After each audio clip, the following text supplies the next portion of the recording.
Usisimame tu. Usisimame. Sawa? Bana, kama kawaida naitwa KIJOGOO Kijogo, na nyuma ya kamera alikuwa yupo K Macheni kuhakikisha kwamba tunakusogezea habari hizi hapa. Bana, nimepata fursa na bahati kubwa sana. Sio kirahisi hivyo kama unavyofikiria, lakini leo nimempata mwanzilishi jemedari, wanamuita Eddie Bwedo, mwanzilishi wa Kibaha Finest Jogging.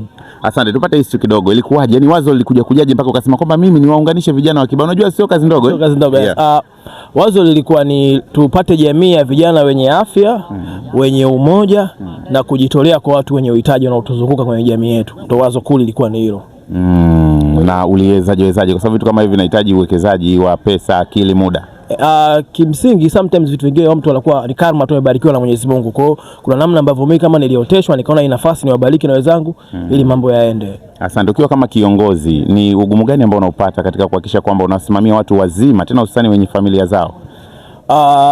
Changamoto kubwa, watu wengi wana sababu kama uvivu, visingizio tuseme. Hiyo ndio changamoto kubwa wanakutana nayo. Lakini tukipata jamii ambayo itakuwa ina visingizio, ina upendo, ina mshikamano, mambo yanaenda vizuri kabisa. Mpaka sasa una washiriki au wanachama wangapi? Tangu nianzishe almost tushakimbia na watu karibia 300 tofauti. Lakini mpaka sasa hivi tuna watu 106 kwenye ambao wapo kwenye group, na watu ambao wako nje ya group ni watu kama 22. Kwa hiyo tuna watu kama 130. Ambapo tangu ianzishwe sasa hivi ni takriban muda gani umepita? Tumeanzisha tarehe 10 mwezi wa 11 2025. Kwa hiyo nafikiri kama miezi 7 hivi almost. Kuna vigezo vyovyote ambavyo labda mtu anatakiwa vipitie wakati anajiunga katika kikundi chenu? Awe tu na akili timamu, awe na moyo wa kujitolea, awe na upendo na wenzie basi. Ukiachana na mambo ya fitness pamoja na mazoezi haya ambayo leo nimeona mmejitokeza na kukimbia kuanzia Kibaha kwa Matias hadi Tumbi, kuna vitu gani vingine ambavyo mnavifanya ndani ya klabu yenu? Tunajitolea, kujitolea ndo aim kubwa sana hiki kitu. Huwa tunafanya charity kila mwisho wa mwezi, na huwa kila route tunayokimbia ina charity. Kama leo tumekimbia Badumbi, ni tumekuja kumuona mwanamchezo mwenzetu amelazwa hapo anaumwa. Kwa hiyo kila route tunayoifanya inakuwa ina source nyuma. Tukimbii tu kama kwa sababu jogging sio mbio tu, jogging ni lifestyle. Kwa hiyo kuna namna ambavyo sisi tunairatibu kwamba kila tunachokifanya Kijogoo ni lazima tu tumeenda kuigusa jamii. Sawa. Nikiangalia kwa haraka nawaona sehemu fulani hivi, nawaona mbali sana baada ya muda fulani. Je, matazamio yako ni nini yani katika siku za usoni? For the future tunafanya hivi vile kwa ajili ya kizazi chetu kingine kinachokuja. Kwa hiyo mimi nategemea hii itakuwa ina muendelezo, miaka na miaka. Naona tutafika mbali sana kama tutaendelea kuwa na jamii yenye umoja. Kwa hiyo kama tutaendelea kushikamana kama tunavyoshikamana hivi, nafikiri for the future itatusaidia sana, itasaidia vitu vingi sana. Wanasema kulingana na sheria za nchi yetu, unapokuwa na kikundi kama hili lazima liwe linatambulika kisheria. Nataka nikuulize, labda wewe kuna mikakati yote ambayo umefanya au labda kundi lenu tayari limeshasajiliwa au linatambulika? Tuko katika hatua za kwanza kabisa, kwa sababu tulikuwa bado hatujapata memba wa uhakika. Watu walikuwa na shake unajua huyu leo yupo kesho yupo. Kwa hiyo mpaka sasa tushaandaa katiba yetu, kila mtu iko kama rasimu, lakini watu washaipitisha tayari. Nafikiri next week tutafanya kikao, tuta accept pamoja, then tutaenda kuisajili. Unatoa wito gani kwa viongozi ambao wanakutazama sasa hivi kupitia Kijogoo TV, kwa sababu kukuta vijana wameungana sehemu moja kama hivi ni jambo zuri sana, hususan kwa maendeleo ya nchi yetu? Una wito gani kwa viongozi ambao wanaangalia kuhusiana na kusupport au kitu chochote ambacho waweza kufanya katika kundi lenu?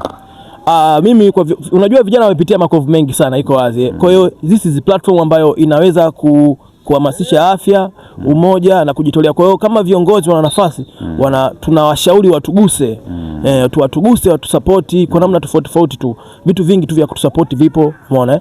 Kwa hiyo hivyo watusapoti, wapate nafasi ya kukaa na sisi tukiza vijana tuna changamoto gani, kwa sababu hii ni platform. Lakini nje hapo kuna wawekezaji vile vile wanaweza kuwekeza, unaweza kutangaza biashara zako, unaweza kufanya vitu vingi kupitia this platform, kwa sababu watu wapo. Kwa hiyo hivyo, kwa hiyo wito wangu kwa wafanya biashara, kwa viongozi, ni platform wasiache, waitumie vizuri. Nafikiri italeta matokeo makubwa sana. Asante sana. Sasa wanawapataje? Kuna mtu inawezekana sasa hivi ametulia sehemu na anahitaji kuwekeza na nyinyi, anahitaji kufanya kitu kwa ajili ya kundi lenu, anawapataje Kibaha Finest Jogging Club? Okay, mimi ni mratibu mkuu wa Kibaha Finest Jogging, mratibu. Kwa hiyo vitu vyote na visimamia kama mratibu. Unaweza ukaniona mimi afu mimi nikakurinki na viongozi wangu kama mwenyekiti wangu, katibu wangu na mweka hazina kwa maslahi mapana. Sasa unaweza ukatafuta kupitia Facebook, tunaitwa Kibaha Finest Jogging, Instagram Kibaha Finest Jogging, TikTok Kiba Finest Jogging, au vile vile unaweza ukanitafuta mimi private kama kwa kunitafuta kwa namba 0658 36 61 47. Asante sana. Namba ya simu utaiona imetokea hapo chini ya screen yako. Hakisha kwamba unatafuta, kwa sababu ni platform kubwa sana na ile ni jambo zuri sana. Kitu ambacho nimekipenda ni kwamba hawaishi kwenye mazoezi tu, bali wanagusa jamii kwa upana wake. So wewe Mtanzania, wewe kiongozi, wewe mdau wa michezo na vitu vyote, unaweza kuwagusa. Wana charity ambazo wanazifanya mara kwa mara, kuwaona wagonjwa, kuwaona watoto yatima. Unaweza ukaungana nao katika vitu kama hivyo. Bana, mimi naitwa KIJOGOO ambaye nimekusogezea kipindi hiki mubashara kabisa, lakini nilikuwa pamoja na mwanzilishi wa The Kiba Finest Club ambaye unamuita Eddie Bwedo, balozi wa Kiba. Asante sana. Nasikia kuna slogan yenu. Kazi wanayo. Bana, slogan ni hiyo hapo, naitwa kazi wanayo. Bana, nyuma ya kamera alikuwepo Muhamba huyo hapo, anamuita K Macheni, ndio anasimamia mzigo mzima kwenda hewani. Bana, tukutane tena siku na wakati mwingine. Naitwa KIJOGOO. Usisahau kusubscribe, like na kucomment ili nikupe mambo mazuri zaidi ya hili. Asante.